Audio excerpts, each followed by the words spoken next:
Les cieux, la terre, les montagnes nous disent dans le Coran: nous avons refusé le dépôt divin car la tâche nous parut insurmontable. Mais toi, tu l'as accepté, tu t'en es chargé, afin de répandre la miséricorde, l'amour et la générosité, et de ne pas dilapider ce trésor.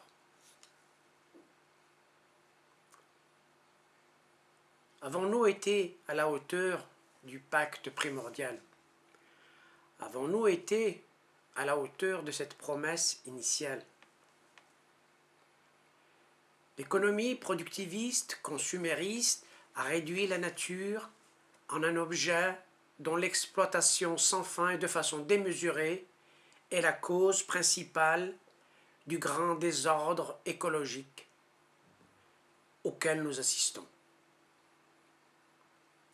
Ce modèle de développement va au-delà des capacités de régénération de l'environnement et aussi de l'être humain. Ce modèle économique qui réduit l'homme en un objet de consommation sans aucune autre utilité.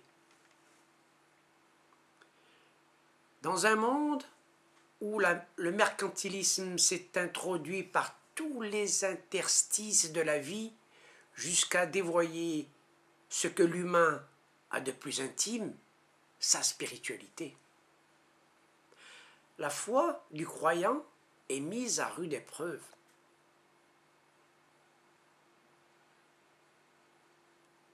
La foi du croyant est bousculée au regard de l'état de la planète actuellement. Le croyant des temps modernes, que je suis, que vous êtes, que nous sommes, et quelle que soit la tradition choisie, se trouve confronté à un dilemme, à une dichotomie, à la vision de l'état du monde actuel et des ravages que notre planète subit. Notre foi peut être sérieusement ébranlée. Et comment concilier l'optimisme du croyant, l'optimisme intrinsèque de sa foi et la triste réalité du monde? C'est la question que doivent se poser les croyants, il me semble. C'est la question que nous devons tous nous poser. S'il y a bien un sujet sur lequel les trois monothéismes peuvent être en accord, c'est bien la place de l'homme que Dieu lui a allouée. Si, pour nous, croyants, l'humain est au centre de la création, il s'agit maintenant de sortir de cet anthropocentrisme destructeur afin de rayonner autour de nous l'amour et la miséricorde, de retrouver cet équilibre perdu, de rayonner la paix et la grâce. Nous devons repenser la place de l'homme, sa responsabilité devant les défis qui nous attendent.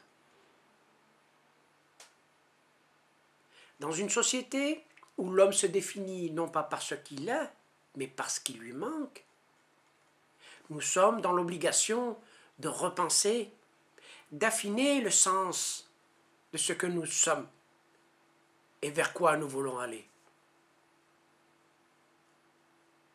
La remise en question des croyances en un progrès économique radieux est nécessaire. La crise existentielle que cela induit doit inciter les croyants à partager avec les autres l'espoir en un avenir plus fraternel et plus respectueux de la nature. Partager l'optimisme qui est au cœur de notre foi. Partager aussi la certitude du croyant en la miséricorde divine.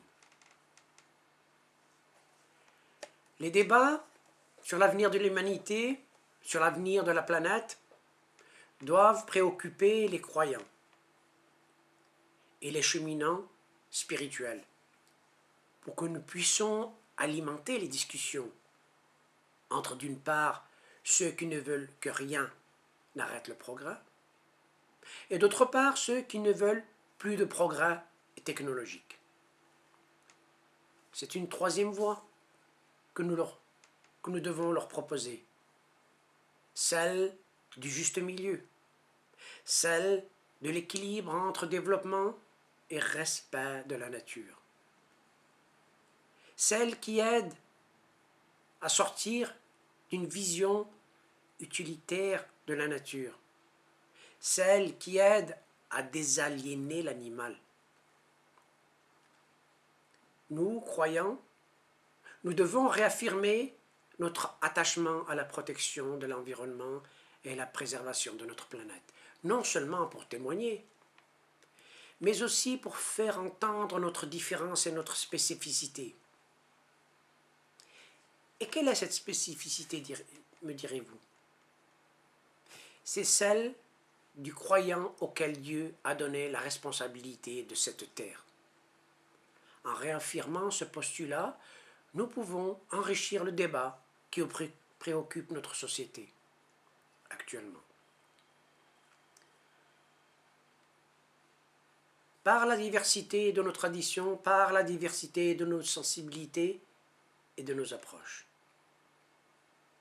Notre optimisme ou notre pessimisme est fortement lié et influencé par la vision du monde que l'on peut avoir.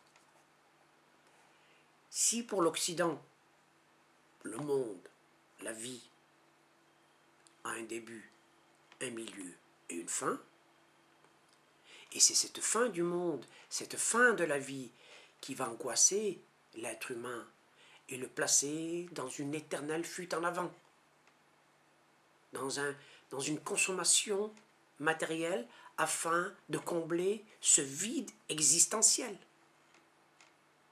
Et nous savons bien que ce n'est qu'un leurre, que jamais, ô grand Dieu, jamais une marchandise ne donnera du sens à nos vies.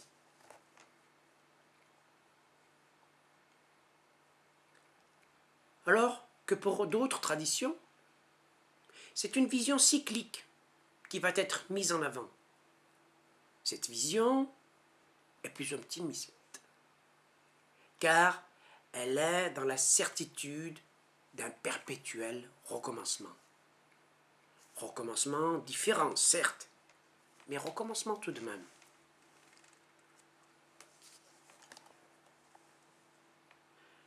Face à ce projet de vie dévastateur qui nous touche au plus près, il y a de multitudes d'expériences qui améliorent notre quotidien et ouvrent de nouvelles perspectives sur le monde de demain. Face à un modèle qui arrive en fin de course, ce modèle capitaliste, un autre monde voit le jour, en silence, sans faire de bruit. Il se met en place et propose de nouvelles façons de consommer, de se déplacer, de nouvelles façons d'être avec l'autre, avec l'animal, avec la nature. La pensée humaine a par le passé prouvé qu'elle pouvait se remettre en question et inventer de nouvelles perspectives. Notre responsabilité est grande en ce moment crucial de notre histoire. La proposition que l'on peut faire aux autres, au monde,